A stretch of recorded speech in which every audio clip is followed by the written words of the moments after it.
had such a amazing just chain of I mean, every day this has been amazing on this stage because, like I've always say, like I don't know what to expect to hear, and every day I learn something and I experience something, and I see myself in others' stories, and I think it's been amazing for me just to really point me to that same truth of what we all are and what we and also what we all aren't. It's easy to identify with you know the fears of the day-to-day life, and I don't have this, I don't have that, and you know ultimately when I hear this story shared on the stage, it really just reminds me of just like not only how we're all we all are the same, we all are connected, but I see how much we all have to teach and learn from everybody, and there's like no exceptions to that. Like I can learn something from the people I adamantly disagree. I can learn something from the people who I don't understand. I can learn something from the people I obviously know and love, but I can learn something from there's everybody has something, and it's that's a gift of humility, is when we can see and love someone even if we don't understand them. And I'm just so happy to have this space. Let me say hello to Matthew, our co-host. What's going on today, Matthew? Oh, it's been a fun day, man. I am here house sitting for a buddy of mine and his two kids, and then one of their friends is over visiting too. And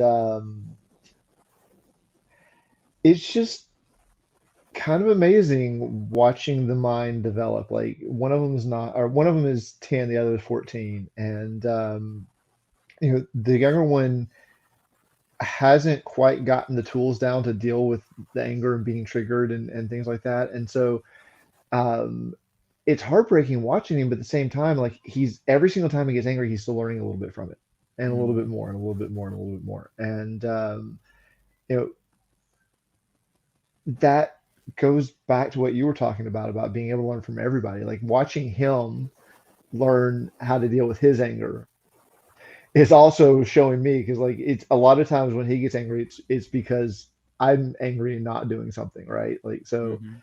it's been this really fun mirror to play with. Having them around. And just a heads up, there may be an interruption because it's been kind of a dramatic day today. So I'm just giving a word of warning. It may Yeah. happen. Well, Um, hey, well, it's always exciting to get surprised, especially yeah, when you're live on Facebook and YouTube. Uh, exactly. I appreciate what you're saying, because I what like what you're saying, like learning, like or for anger, for example, like you're saying, it's like, have you ever noticed when we're annoyed or bothered or angry at someone, whether it's a stranger or someone we know, a lot of time it's like something that we ourselves do as well. It's like, why do they do that? And Yeah, it's like, it's like it may not, like often it's not like a direct copy, but it's like there's some subtle version of it that hmm I'm doing that I hmm haven't realized. And it's yeah. like, and when I finally realize how I'm behaving the way they're behaving, it's just like, dur. Also, a Yeah. lot of times it seems to be fear based. Like hmm anger comes from a fear, and not being liked, fear of being judged, fear of not fitting in, fear of not having enough, that builds the anger, and it kind of comes back around. And hmm, Yeah. It's the wheel, it's the cycle that keeps spinning, and we're all human, we all experience that at the most weird, or the smallest things, like it's like parking, there's no parking spaces, and you're like get angry at somebody, and like, or just be at a waiting in a signal, so any like thing can trigger the most silly reactions that will envelop our universe, like this is everything right now, and it's easy to exactly. get caught up. Well, and like I've come to appreciate that, like the being triggered thing. Like Yeah. being triggered to me is a chance to learn. hmm It's and like, that's oh, okay, all right. There's something here. There's something I'm holding on to that I can let go of. mhm. Yes, thank you. That's it, and that's the kind of like, that's the game of you know everything in our life that is as a fear, is a hiccup, every piece of trash, so to speak, figuratively, and things that aren't working in our life, like all the things that annoy us and bother us are actually opportunities to find treasure, because when we actually can get rid of that negative emotion, that toxic thought emotion, we can actually replace it with something else that we create, and that's actually beneficial, as opposed to just dragging from the perspective of our lack of our ego. I actually see it a little bit differently than that. It's as I get rid of those triggers, as I heal those wounds, as I let go of the desires, it's not that I'm adding anything back. It's that I'm revealing the truth of what I really am. And Absolutely. um, you know, what I really am is this calm joy of Hmm. love, of awareness, of consciousness. Like that I am the observer. I am. And getting through the anger and to the fear and finding the belief that created the fear in the first place, and then letting go of that, it's like it unveils one more aspect of what I really am underneath. Right. It's beautiful. It's And the more that happens, like the more contentment and joy and ease and fun this life becomes. it's true. I've had the same experience myself. I want to. Well, would you like to introduce our next guest? Yeah, sure. This is a good friend of mine. We met in Peru several years ago and just have stayed in contact off and on. She's a wonderful human being. I love her to death. I'm really grateful she's here. Anne-Marie Sterr, let's come on. How's it going today? Hello, Anne-Marie. Hello. Thank you for joining us. We're so excited to have you. And you're Thank you joining so much for us. inviting me. Yeah, and you're even staying up super late for us too. You're all the way in Germany right now, right? Yes, it's 11 p.m. here. The sun just set. Yes. Yes. Wow. Lovely. I love. I've spent some time in Germany, and I'm a big fan of the food. The Berlin is an incredible city. I've met some amazing people. I I want to go back there. So I'm so excited you're staying up late and spending your time sharing with us. Yeah, I'm excited too. So, Well, without further ado, Anne Marie, the stage is yours. We want to hear your story. okay. Oh, well, my story is very long, but I have 15 minutes, so I will cut it short. Apparently, talking on a stage is one of the biggest fears of humankind. Actually, some people even say that speaking on a stage is more scary than death. So some people would actually prefer to die rather than talking here. But yeah, my topic is not so much anger. You were just talking about anger. My topic, my expertise is actually fear. So perhaps you can even hear my heart pounding through that microphone here because I'm scared. But yes, my life is actually about encountering fears and challenging fears. And I think one of the biggest lessons I learned is that fear just doesn't just dissolve. It just doesn't disappear magically by itself. We can decide to encounter it and to challenge it and to soothe it and to heal it. Or we can decide to not take any decision and just allow our fears to imprison us, basically, because that's what it does. I guess there's two different kinds of fear. There's the fear as the natural instinct of like avoiding danger. So it's actually a life-saving instinct. But there is also the mind-made fear, the psychological fears. And I think that is one of the main challenges for us nowadays, especially now with the so-called current situation. Fear is really on the rise. And so I think it's even more of a challenge for us to take the decision to to leave the cage that the fears create for us. People say I talk a little bit robotic, so please excuse my English is not my native language. And I already said I'm scared, scared to death. So yes, where should I start with my story? I have perhaps about 10 minutes left. So my story starts about 5 years ago.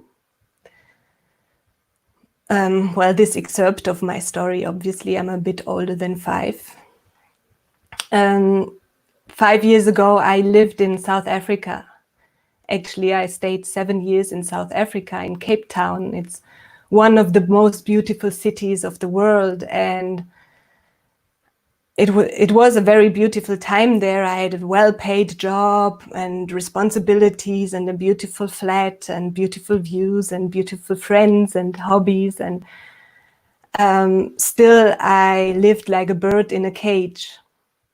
That's how I felt. I felt like a bird in a cage that doesn't even know the purpose of its life, like a bird that has never flown in freedom. And I didn't know it differently, so that's how I lived my life. I just felt that there was something odd, that there was something not really right, but I always thought it's just myself that is not right. There's just something really wrong with the way I am, and I really have to fight harder and put more effort in becoming normal. And that was my struggle. I think like many people live that way, right? But then what happened actually tomorrow, exactly 5 years ago, I was in the office, just as usual, waiting for time to go by, when all of a sudden my sister called me on my cell phone, and I was really worried because I saw her number, and I was wondering why would she call me from her German cell phone to my South African cell phone on a Friday noon. It was actually also Friday tomorrow 5 years ago. And the moment I picked up, I already shouted like, "What happened?" And she said, "Are you sitting?" And in that moment, I knew something really bad must have happened. And I actually jumped up when she said, "Are you sitting?" And I said, "What happened?" And she said, "Our dad just died. He just died, heart attack." So that was, for me, it was the most tragic day of my life. And right now, 5 years later, I'm grateful for everything that happened afterwards, because it was also great learning. Like, usually the biggest challenges in life and the biggest tragedies are actually the moments when we learn the most and when opportunities for us to grow the most. But obviously I didn't grow within a day. It took me years. What happened afterwards, I just became aware that I lived like a bird in a cage, and I never knew, I would never know how much lifetime I still have left over. So for me, it was just clear I don't want to die like a bird in a cage. And my dad, actually, he had just freed himself of his cage 1 year before he passed away, and left everything behind to start a new life and to actually follow his soul's calling. But unfortunately, it was too late, and he died way too early.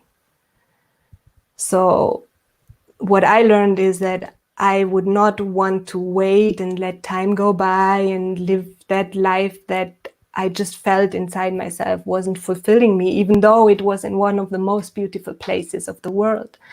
But ultimately, what's much more important is that place here. and it doesn't really matter where in the world we are.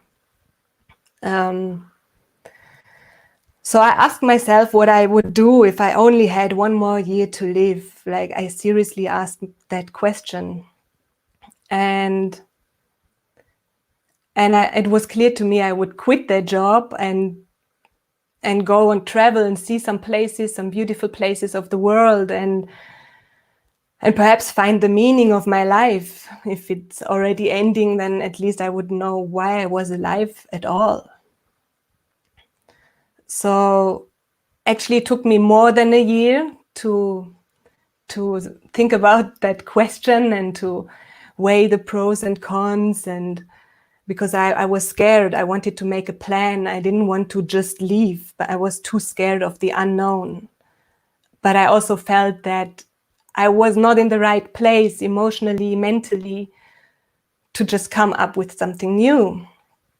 So eventually I just took the decision and I quit my job. And it was also especially difficult because I lost my visa. So I knew if I quit the job, I lose my right to stay in that country and I have to leave everything behind and just go wherever. And I didn't want to go back to Germany because the memories of my late father was there and I just didn't feel ready. So what I did is I gave away all my stuff and I packed the backpack and I went traveling. And I didn't have any plan. I just wanted to heal and find freedom and free myself from my cage. But what I did not know at that point was that I was actually carrying my cage within me the whole time. So I traveled in Southern Africa. I went to beautiful places, beautiful beaches, and I didn't have anything to do, really. No duties, no commitments. But I wasn't free because my mind was bothering me a lot. With all those fears and not knowing what I would do with my life. And so I went to the other side of the world. I took a flight to Brazil. And I thought perhaps on a different continent it would be different, but then it wasn't. The situation here was the same because actually my cage was my mind and the bars of the cage were the fears and the doubts that I had. So yes, what happened then is I actually wanted to make plans, travel plans whatsoever, and then I actually broke both my feet, or I injured one and I broke the other, and I was unable to continue traveling. So I was stuck in a hammock for 2 months, and the only journey that I did then was the journey within. And I decided to actually explore my cage and take on the bird's perspective. And actually that bird's perspective, that being the observer of my pain and of my fears, was what actually freed and what took me out, literally took me out of my cage. And then I continued my journey. After that, I went to the Amazon. I encountered the fears of spiders. Then I went to Peru, where I met Matthew, actually. And I encountered my fear of people, my sociophobic tendencies. And I did a lot of healing work in Peru, a lot of different healing modalities, including plant medicine. And I just made it my utmost priority to heal all those fears and to go right to the root of all my fears and doubts and emotional injuries, childhood trauma, all of that. So that's what I did. And I have to cut the story a bit short now because time is running. Yes, so eventually I continued my journey to Colombia, and then I went back to Germany, and I arrived in Germany with no money and still no plans at all. But by that time I got used to having no plans. And then actually I wrote a book about that whole healing journey. And I told that story. So if you ever want to hear the full story, eventually perhaps it will also be available in English. It's still not published in German, but I'm getting there. And yes, so I decided that it's actually my mission to help other people to free themselves from their fears and to free themselves from that mental slavery and make that journey from the mind to the heart, because ultimately it's really not necessary to travel around the whole world or to emigrate to a different country or whatnot. The only journey that's really important is the journey from the mind to the heart. And we can all do that anytime, anywhere. You can start today here. And that's it. Actually recently created a coaching program which is called Break Your Cage. If you want, you can check it out. I coach people in English and German and other languages even. So I put all my skills and experiences together and yes, made it my mission to help people break free from their cages, because we're all meant to fly. We have wings. We're not meant to use our wings to just type on the keyboard and sit in our cages between the laptop and the office chair. We have so much more potential, and we only have one life, and we don't know how much time we still have left. We never know. So we should make the best out of it at any time. I have 2 more minutes, but that was a good ending, wasn't it? So yes, I actually wanted to even talk more about that topic of trauma, because trauma is actually what separates all of us. And that whole journey was about healing trauma and reconnecting with myself and reconnecting with nature and reconnecting with other people. And we are connecting here right now also in some way. So anytime we can connect to other people, to nature, to ourselves, we do healing. And I think ultimately that is the purpose of life, to heal our wounds, because we all have our scars and we all have our packages that we carry. And yes, if we unpack them slowly, then life just becomes so much lighter. Like, I think you said something like that in your introduction right now, right? So, yeah, I think that's how I will close my 15 minutes. Thank you for listening, and connect if you want. Feel free to connect with me. I think you have my contact details somewhere there. Yeah, I would love that. Bye. Thank you, Anne-Marie. Thank you for sharing your story, and thank you. I just acknowledge you for having the courage to share, what you've been through. But I found it really inspiring. Everything. There's so many things you said that really resonated with me. I just wanted to just acknowledge you, because it's beautiful that you've not only found your power, despite and because of your fear, but it's amazing that you did that. But you're also empowering others, and I just think it's so admirable that you're taking, your pain and you're turning it into something beautiful. And that's such a valuable thing in this world. And I feel like people are really seeing the value of that. And I appreciate you sharing what you were saying about, a lot of things you were saying about fear really resonated with me. But what you're talking about, our failures and I've never learned from my successes, but I've always, it's always in the mess ups or the things I didn't expect or my failures that I, not only saw what was important, but I found something deeper in me that made me find a reason to get up. And I'm curious. So, at what point did you distinguish your fear as something that you could actually create something beautiful out of it, as it's like a tool? I think the inspiration already came during that journey. That I felt like, wow, this is such a strange, like such an interesting story even that I could share eventually. And actually it was when I was in Peru, I was working with a shaman, I think with Bruce, with Matthew's friend Bruce. And I was having a session with him, and he actually did a soul retrieval with me to get broken pieces of my soul back together.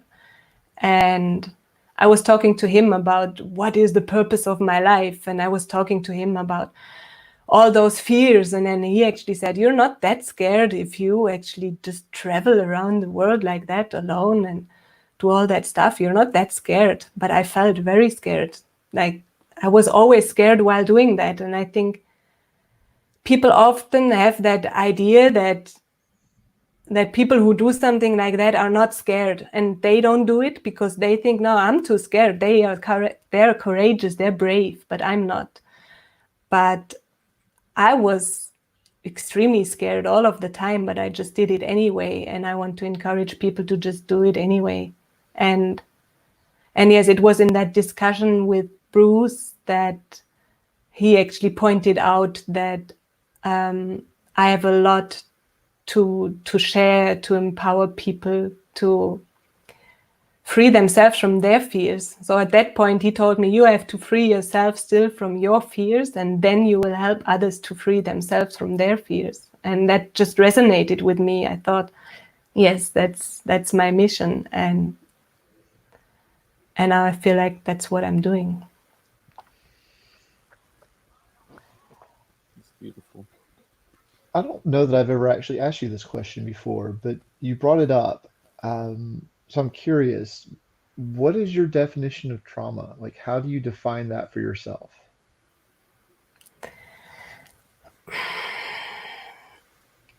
Well, trauma is when you experience something threatening, something really horrible that your psyche is unable to process in that moment. And usually what we do when we're threatened, like when there's a life threat, we fight or we flee. But oftentimes it's not possible to fight or to run away, especially if you're a child, for example. And if you're in that situation, then what the psyche does is dissociate. So you split off memories of pain, all those terrifying emotions that you're unable to cope with in that moment, they just get split off. And sometimes even the entire memory can get split off. And sometimes the memory, the images are there, but the emotion is just split off. And that's actually a wonderful mechanism of nature to keep us sane, basically, because we wouldn't be able to live sanely after that incident if that didn't happen. But then what happens is that whole energy that actually the organism brings up, that a lot of energy for running away or fighting, and that energy stays in the body, it stays stored, it's somewhere. So that whole cycle is not completed. Because what animals do, for example, animals, when they have a fright, they run away or they fight, and then they shake it off, and then that energy is gone, and then they're relaxed again. But what happens in trauma is we don't shake off that energy. We keep it it's stored in our bodies, in our organisms, and then it accumulates with time.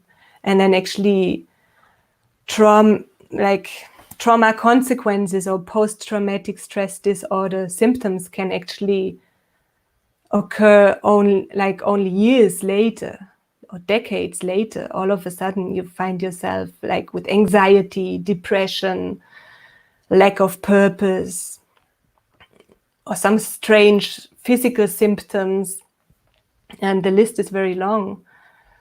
And I think the greatest challenge is that because of that split, that perhaps you lost the memory, you're not aware that you traumatized. So for me, I wasn't aware of that for a very long time. I just thought that I was a horrible person. I was too complicated. I was too sensitive because I had those trigger moments and I didn't know why that happened or what happened, but it was living hell for me. And I guess it was very confusing for other people. And they just thought I'm strange. And I thought I'm strange. Yes, and I also would like to raise awareness about that, because there's a lot of people suffering and thinking that they're not good the way they are and that there's something wrong about themselves. But it's not that there's something wrong. There's perhaps just something they experienced that they haven't been able to process. Yeah, that was a bit more than just a definition of trauma. Well, I did ask what it was for you. And that's like, I love that. That's actually one of the most complete representations I think I've ever heard, of how trauma affects us and what it actually is. It's something that comes up a lot in these discussions. Like we talk about, oh, there's this traumatic event, or like we're suffering trauma, or like something happened. But I don't know it that very often we actually define trauma for ourselves. Mm. And I feel like that's part of trauma is not having that distinction for ourselves. And often just having it, like having that distinction, then gives us the ability to shake it off, as you said. Um, and the other thing that came while you were speaking that I'd just like to bring up really quick is we, as humans, like when we're born, there's no mechanism built into our bodies to handle pain, as far as I can tell. And it's not taught to us in most societies. Like it's not something that we learn growing up, how to process pain, how to accept pain, how to move through pain, how to learn from pain, or even just what it is, like what pain, emotional pain is and how it occurs. Um, and so like, as like what you were saying, it's like we spend our entire lives running away from pain in some cases. Yes, we numb it, we watch TV, we drink, we take pills. We go to the internet. There's so many ways we just distract ourselves from our emotions. And what you just said, that we were not taught to deal with that pain, I think that's especially valid for our societies, for the westernized societies, Europe, US, because in African societies or in South American societies, people have much more connection to their emotions. But we are taught to just put away those negative emotions, and if they come up, then we just put on Netflix or we go shopping or have another beer or whatever. There's such a huge choice of options to just make it go away, but we were not taught how to just sit with it, deal with it, or process it. And then I think when it just accumulates and we just suppress it over the years, even more and more and more, eventually it just piles up. It's like, yeah, it doesn't really get better. Yeah. Absolutely. And then we go on multi-year journeys around the world to find ourselves. Exactly. Yeah, no, it's really powerful what you're saying, and I agree that we don't, in Western society we aren't given tools or pointed to tools of like to process pain, and we're more like, it's almost like we many of the time focus on the symptom of the pain as opposed to the source, and we'll spend all our time just trying to cover up you know, all these things that are piling up and things that ultimately we're avoiding responsibility for our space, for our, you know, and that's physical space, emotional space, psychological space, spiritual space. But I see pain exists as something that just like remove it from our situation. And like you're saying, it's that a trauma, if you don't acknowledge the source of trauma, it will just accumulate, and it'll be something that you'll never, it's just something that sits there, like you're carrying it, like you're carrying that pain. And it's like the distinction is you can't separate yourself from the pain. So it's like, I am the pain. It's like pain is in me, so I am the pain. And it's like we believe that story. And that's why I've said this a lot, but it's like what's so beautiful about art for me is it is the abstraction and the separation of ourselves from our pain. Like we can, like when you have a canvas or you have a song you're working on, you can take something that you're feeling and put it out there. And it's like you can like write about it and look at it and like, there's the pain there, I see it there, and there it is. And you can kind of like spin it around and say like, that's interesting, there's the pain, that's the pain that I have, that's the pain that I possess, but it's not me. And it's like, and in that moment you transform it into something beautiful, right? If you use that pain into a piece of art or music or so, it's transforming pain into beauty. Absolutely. And that's, you know, that's why I see is like humans are like diamonds and pearls. It's, you know, under pressure that our beauty is able to shine. You know, how we process and transcend that pain is how we create beautiful things. It's, you know, people who create beauty aren't born that way. They had to transmute their suffering, and their fullest version of them, their truest self-expression is what came out, you know, where they took the pain and it came out, and they didn't hide that energy. They didn't throw away that energy. They didn't try to separate it. They just took it and transformed it into something beautiful, where they're empowered, not only empowered by it, but their action of sharing is what actually invites others to also, you know, face their pain. And I think this is beautiful cycle and circle, and everything you shared is just so inspiring. And I'm just so grateful that you shared. It was really, you know, it really resonated with me a lot. Thank you so much, Anne-Marie, for sharing with us. Thank you. And actually that pain, it's not necessary, if you want to heal trauma, heal pain, to go back to the event, because the trauma is not in the event, it's really in the pain and in that stuck energy in your body, in your consciousness. So whenever you create a piece of art, or you create a song, or you take a piece of pain outside of yourself and you create something beautiful with it, then you heal a portion of your pain. Right. And the more you do that, the lighter you become, because it's that pain that makes you heavy, and transforming it makes you light. Right. What used to be a trigger for pain actually becomes a trigger for joy. And it's surreal, you know. It's hard to imagine something that we're experiencing right now as pain could one day lead to something that actually gives us joy and others joy. And it's part of the, you know, again, out of the growth, out of our failures, out of our suffering, is opportunities for us to show up fully in the divine expression of the universe that we truly are. Yes. Thank you so much, Anne-Marie, for sharing. We're gonna circle back with you in a moment. We're gonna check in with our next guest in just a moment. But I really thank you so much for sharing. I really appreciate you staying up late in Germany to be here with us. You know, and thank you all for tuning in and being here with us. We've really had an incredible journey with this stage so far, and I've said this a lot recently, but we have a lot of things opening up very soon, and this movement is just getting started. We have a lot of exciting news that you're going to hear about very, very soon. But we want to invite you and encourage you to share your gift, share who you are on this stage. You know, we all, even if we don't recognize it, and I've spent most of my life not even realizing it. It's like we all have a gift. We all have a unique gift, a unique superpower, a unique genius.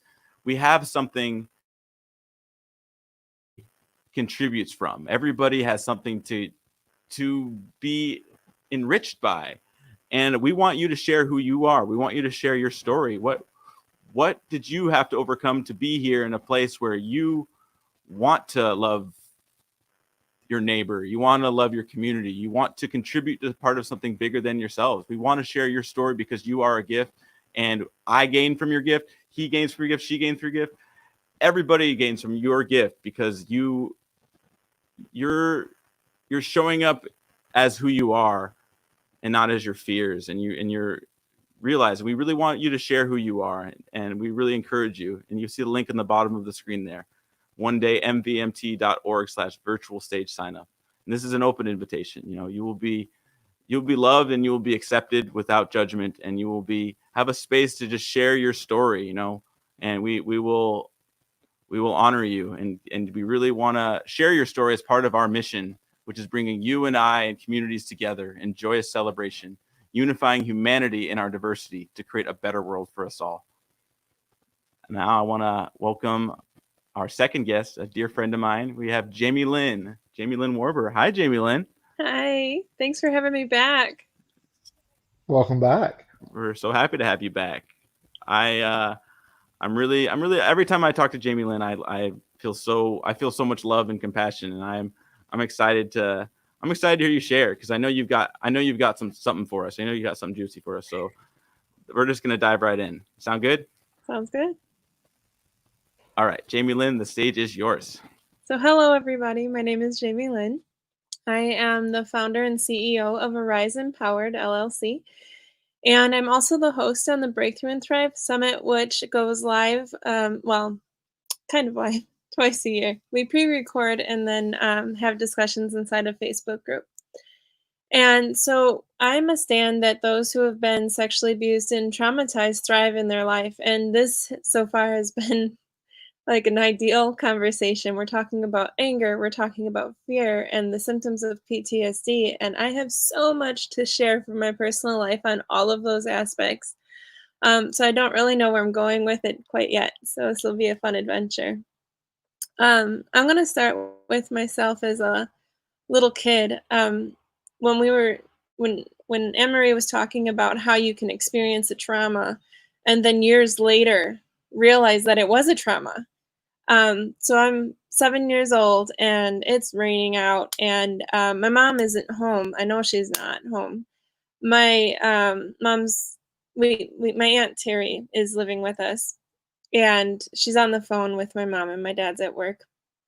And I hear my mom yelling, "I want to talk to my daughter. She's my daughter, not yours. I want to talk to my daughter." And my aunt doesn't know what to do with this information because currently, at this point in time, my mother is in a mental institution.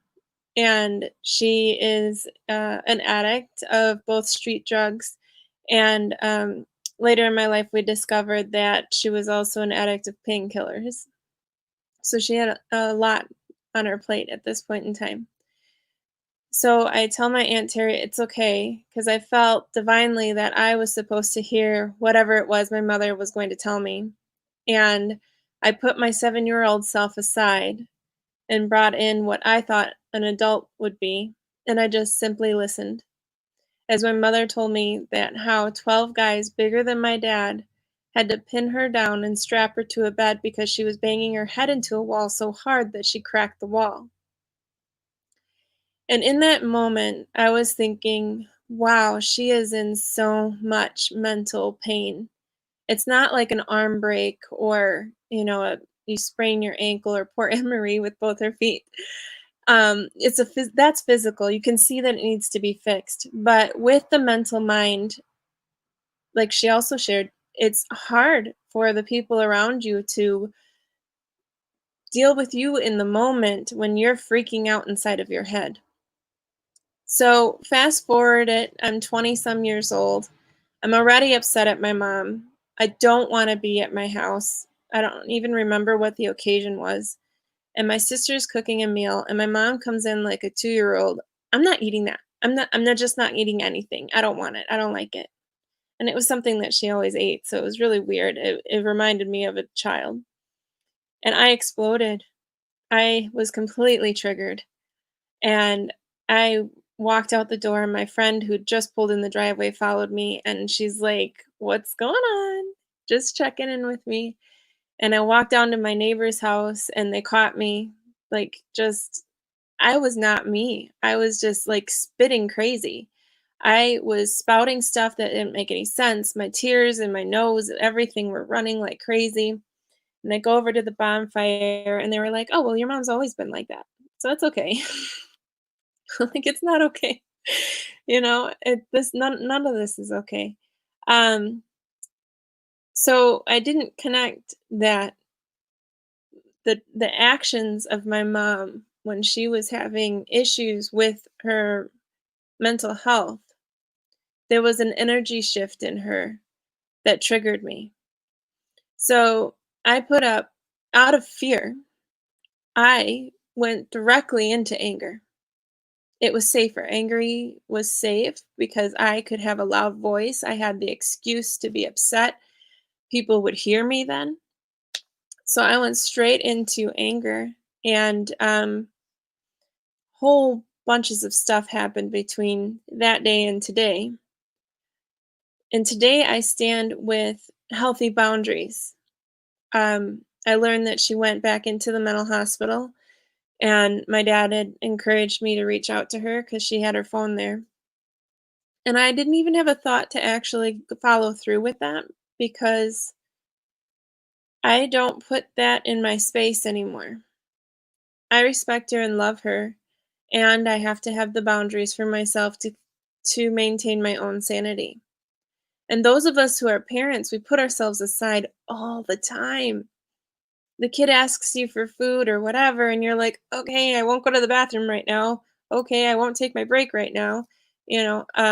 So there are areas of life where I feel like, yeah, okay, I'll put myself aside. I'll put my needs aside for now. And then there are other areas of life where it's like, no, I'm not putting myself aside for this. I'm not risking my mental health, my personal health, for the sake of another when I know that other is well cared for, well taken care of, has the support and the doctors and the home support that she needs. She's now out of the mental hospital. She was there for about a week, I think, and doing day treatments now. Um, but I know that I could deal with probably anyone else on the planet going through their mental health shift, but I can't with my mom at this point in my life. Um, it's scary for me. I feel like a child again, like something bad is going to happen.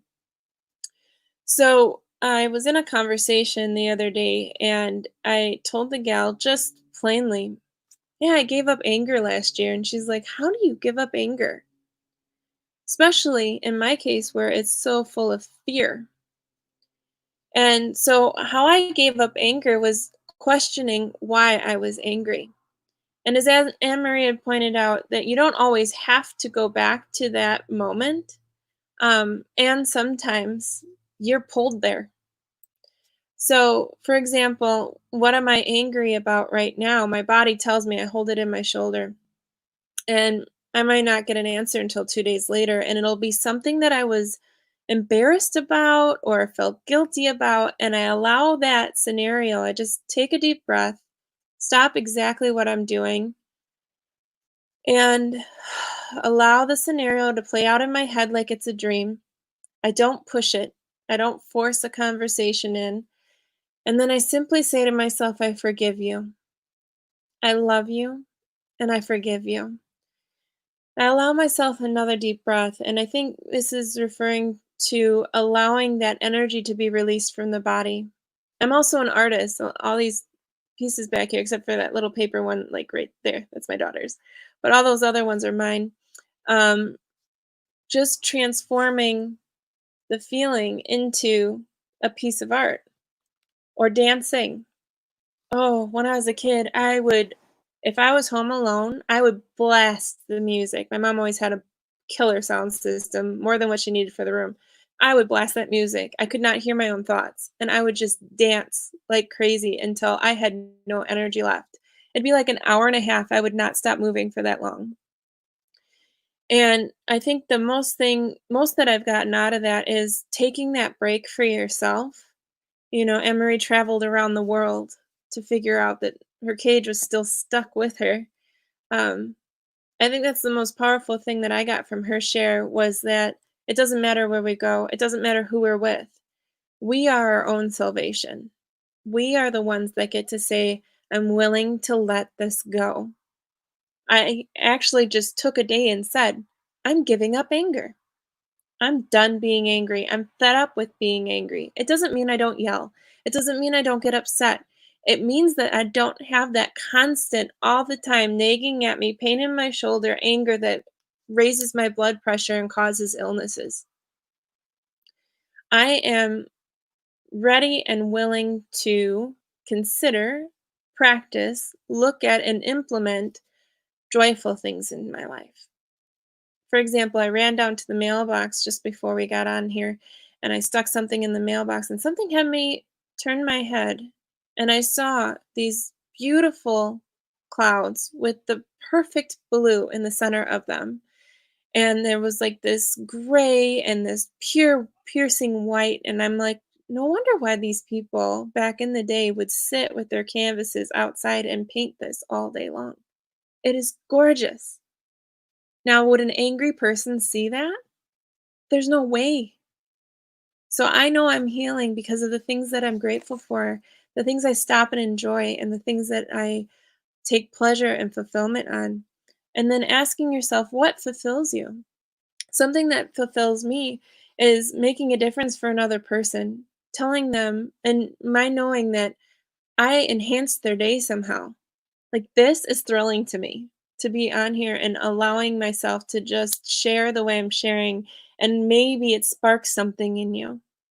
Maybe you have a drive that you suddenly start a company, or you go volunteer, or you create something similar to One Day, you just explode in your life because you realize, hey, that's what fulfills me. And I think that's what frees us from our cages, is fulfillment, self-fulfillment first. So another really cool tip that I've learned when we're talking about fear and anger is, don't allow yourself to react. Take a breath, think about an action, and sometimes that means no action at all, but have an action plan. And it really only takes 30 seconds to figure that out. Okay, I'm really upset right now. Maybe I should express that. All right, I'm going to tell the person, I'm going to be in communication. I'm disappointed in you because you were late and you said that you were going to do this and you didn't. Communication, clear cut. You're not yelling at them. You're just telling them what you had hoped for. They'll have to get used to your new talking like this because it's not normal. We want to react. We want to jump into something. We want to run when we're afraid. And taking that deep breath, just allowing yourself that 30-second vacation. Take yourself somewhere. Imagine beautiful waters, bright blue sky through the clouds, anything. To allow yourself the opportunity to say, I'm taking care of myself. Now, what is my next action? So, thank you so much for having me on. I do offer a 30-minute support call where we actually go into discovering what it is that you are looking for in your life. And I have a 12-week empowerment program where we get into the foundations that I wish I had when I started my healing adventure, which I believe excelled, once I started learning these things, excelled me through a bunch of healing opportunities that I took advantage of. And now I'm able to stand with confidence for others who have been traumatized and through sexual abuse. And the definition that Emery gave of trauma, of course, was just absolutely beautiful. And I don't think I could have said it better, other than, you've been traumatized, that when harm is felt, and it's emotional harm, and you can't seem to let go of it, give yourself permission and allow yourself to let go. I think that's, we don't often give ourselves permission to be okay and allow ourselves to grieve and be okay inside of that grief. We're very Western. We're very suck it up, deal with it. You know, don't. Don't suck it up. Don't deal with it because it's going to explode somewhere. And you're not going to be able to control it when it comes out. It comes. And I would rather cry some tears now, write an angry letter and throw it away, or punch a pillow now as I'm feeling it now, than wonder who I'm going to explode on 10 to 15 years from now. So thank you very much, you guys, for this platform and allowing me to come back and sharing another piece of my story. And I hope that I've made a difference for you. Thank you, JamieLynn. You're amazing. You inspire me. There's so many things that I had the chills. Like you spoke to so many profound truths, and and thank you for sharing the 30-second vacation. I like that. Take a 30-second vacation. Like it's a powerful thing to be. Like I've had similar experiences with my own, resentment, my own, situations where I was justified to be angry. From the world's perspective, I had every reason to be angry. I had every reason to know and feel that I was mistreated. And, and forgiveness has been a powerful tool. I mean, forgiving myself is one thing, but also forgiving others who I perceive have mistreated me. And I had every justification to say that they did. And, like one experience is I was fired from a job for a guy threatening me. And, I had every reason to, and a lot more happened. What some names were called, but I won't get into that. But, it was from the book, I had done nothing wrong. And I was just, and I felt resentment. I was like, I don't know what to do about this. Like, this is not fair. It's not fair. Why was I treated this way? I didn't do anything wrong. And, on one end, like, I was justified, but on the other end, it was like my anger and my resentment didn't help me. It didn't help the other person, the person that was angry and the one that threatened me. And it didn't help, like, my resentment that I was holding on to, where I wasn't fair. It only was me holding on to that pain. And it was like, it was like it was like an internal letting go. That I was like, it's not worth holding on to this. I could feel the pain just ruminating in my body, in my pit of my stomach. And just like, this is bad. This is terrible. This is awful. I was treated horribly. And like, at the same time, it's like, at that same moment, I realized, like, I don't need to carry that. That is not something that I need to keep in my space. So in that moment, I forgave him. And not only that, we were employees, coworkers for like well over several months. So I knew this guy pretty well. And like, I made amends. I bought him a t-shirt with like it was an inside joke. I wrote him a letter wishing him well. And I had my piece, and I just like, I wish you well. And I walked away. And I mean, I remember like this release, I was like walking my car, and I was like, I was crying. I was just like, but it felt like the most comforting. I couldn't believe how much weight was lifted, and I had to swallow my pride, but it was the most freeing feeling of that forgiveness. And I just really discovered like how powerful it was for myself that I didn't have to hold on to my pain.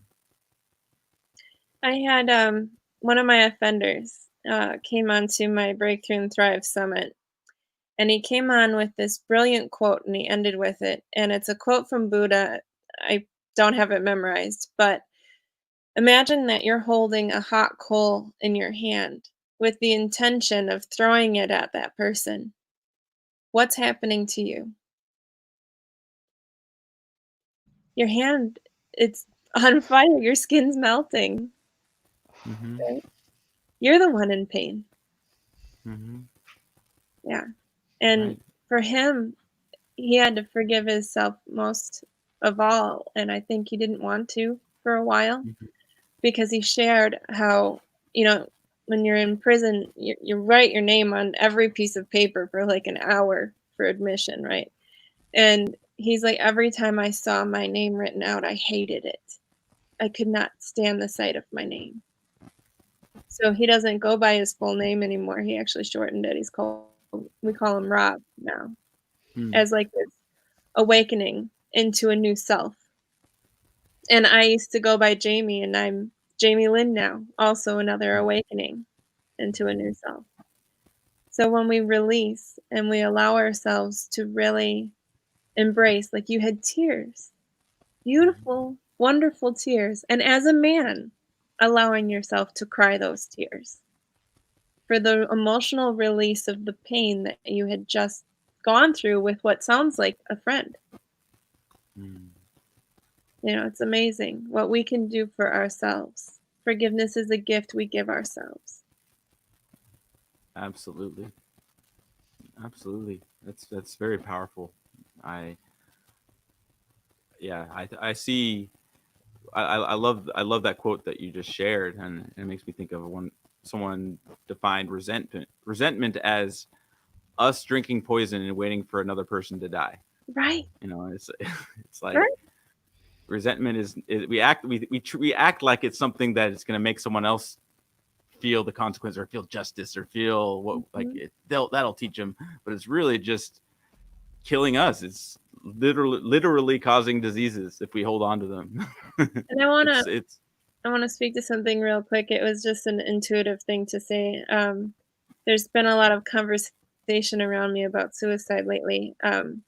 2 people. One, it was a state deal. A 10-year-old committed suicide, and all of the state of Wisconsin got the Amber Alert about it. And another family member. And I was at that point at one portion of my life, and we wonder, oh, you know, this will show them. This will get them. Me taking my life will get them.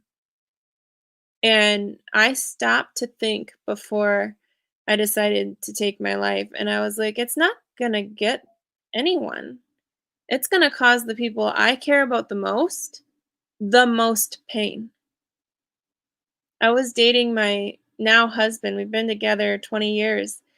I was his first everything. Could you imagine what that man would have gone through if his first everything had taken her life? Or Rob sitting in a jail cell, what he would have thought about himself if I would have taken my life, or my dad who would have found me. So it's not that we can take revenge by feeling resentment, anger, the idea of taking our life. It doesn't ever give you what you think it's going to give you. Very, very well said. Thank you. I'd like to bring Anne Marie back into the mix here with us. Welcome back, Anne Marie. Hi. Thank you. So I just want to give you both an opportunity to comment on each other's share. You know, I really am inspired by what both of you had to say, and I see so much interwoven in the conversation. But is there anything, Anne Marie, that JamieLynn spoke to, or JamieLynn, anything Anne Marie spoke to that you'd like to speak about? I like what you said, that you said self-fulfillment gets us out of our cage. And I think, especially when we're so committed to our healing and dealing with our pain, sometimes we actually forget the good things, like the joy in our lives and the fulfillment, and adding new stuff, new experiences, good experiences, and that it's actually also a very big part in healing. Yes, so I actually took a note of that. I will think about that for a while. I expect to see it on a t-shirt with Anne Marie written underneath it. Thank you. Yeah. I mean, I thought of it, and I'm always thinking of these cool things, and I mean, it works so well with what you're doing. Thank you. Yes, thanks for the inspiration. You're welcome. And I love how symbolic the fact that you injured one foot and broke the other had you stop. It was like the universe had said, knock it off. Stop physically moving.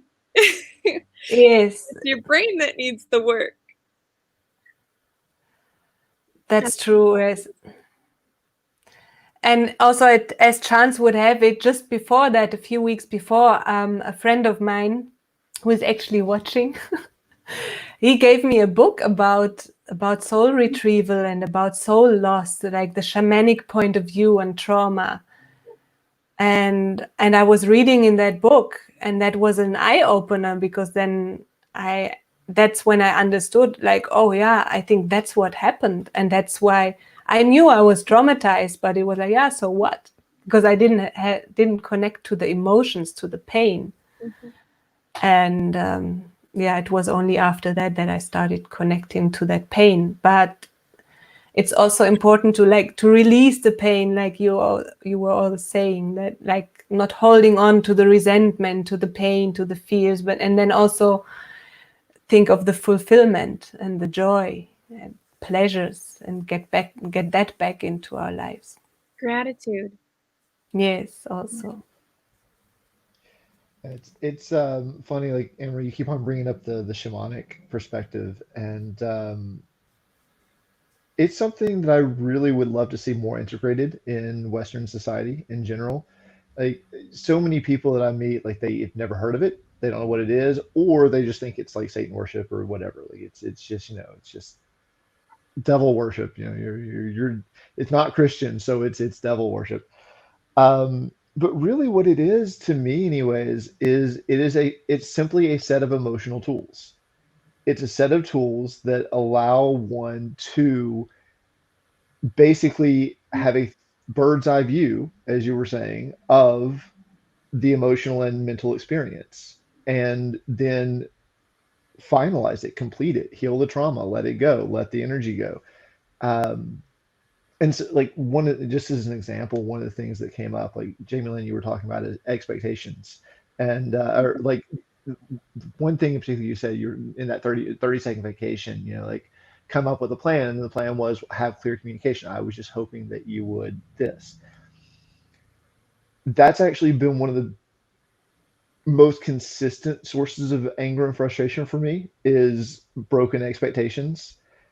Um and it started like the whole reason why it was so frustrating for me is because I did not have a tool to actually break down why I was angry. Like I would just, someone would not do something that they said they were going to do or that I expected them to do, and I would just get angry, but I didn't even realize that there was an expectation there for me at first. Mm-hmm. And so like having a shamanic tool, which is a visualization exercise, to basically stop, breathe, focus on where the pain is in the body, and then just let the visualization, like the first thing that comes to mind, whatever you visualize, the first image come up, and just drill down from there. I won't go into all the details about how it actually works now, but um, through that tool, I was able to realize, oh, I'm actually angry because I was expecting a certain outcome and it didn't happen. And then go back even further and, oh, I was expecting a certain outcome and I didn't even communicate that I was expecting that certain outcome to this other person.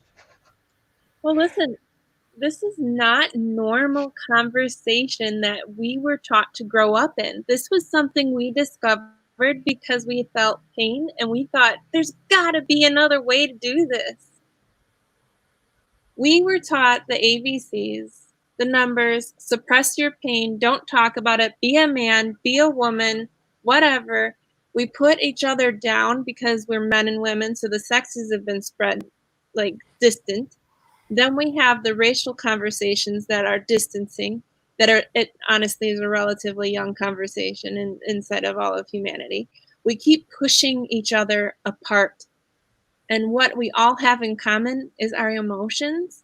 And trauma could mean that someone said something to you and you felt horrible at yourself. It doesn't have to be this big, humongous, someone had passed away or someone had been sexually abused type thing. It can be what some of us would think is relatively small, but you have to honor in yourself that you had felt pain there. And inside of communications, all expectations and that anger with expectations can be cleaned up with communication. Bringing ourselves together, allowing, say, the four of us inside of this conversation across the world has brought us together, not separated us. And what do we all have in common? We've experienced pain, fear, and anger, and we're tired of it. Aho. I love it. That was powerful.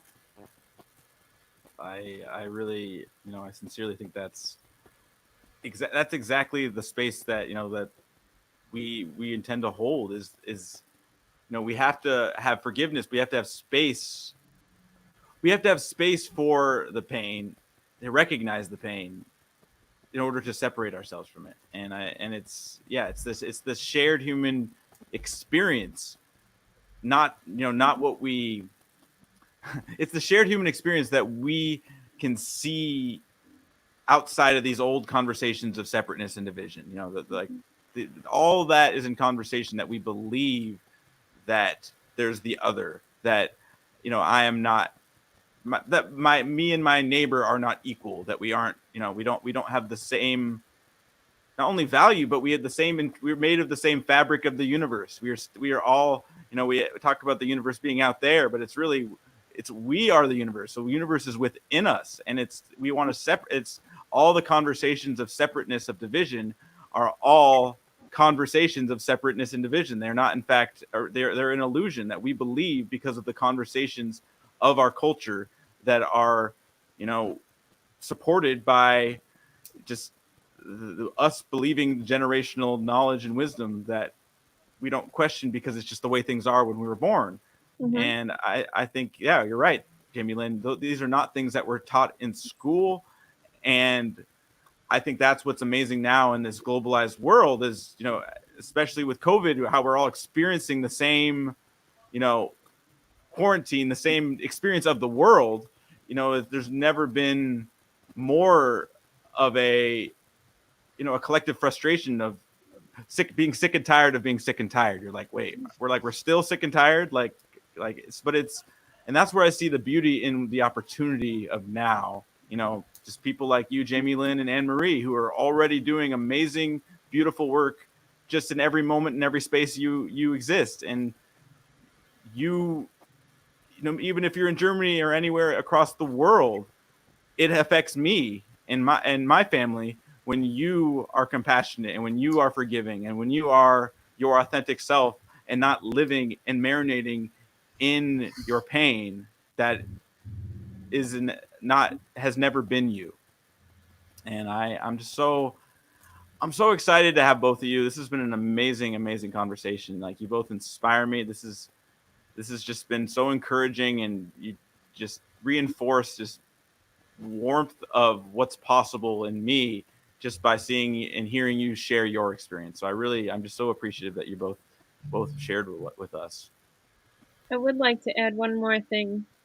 So Anne-Marie, you said you're brand new to this, and I've been doing this for a couple years. No comparison. Just give them up. Anne-Marie, you're brilliant. Everything that you do and everything that you discovered about yourself makes a difference for the people that you love and the people that will continue to follow you. Absolutely no comparison. Comparison breeds anger and fear as well. Oh, well, she's more experienced than me, so I'm going to give up. No. People are going to follow you because of your heart. And everyone is on their own path, in their own space, and in their own time. Doesn't matter if I was 13 when I started, or if I'm 50. It doesn't matter. That's true.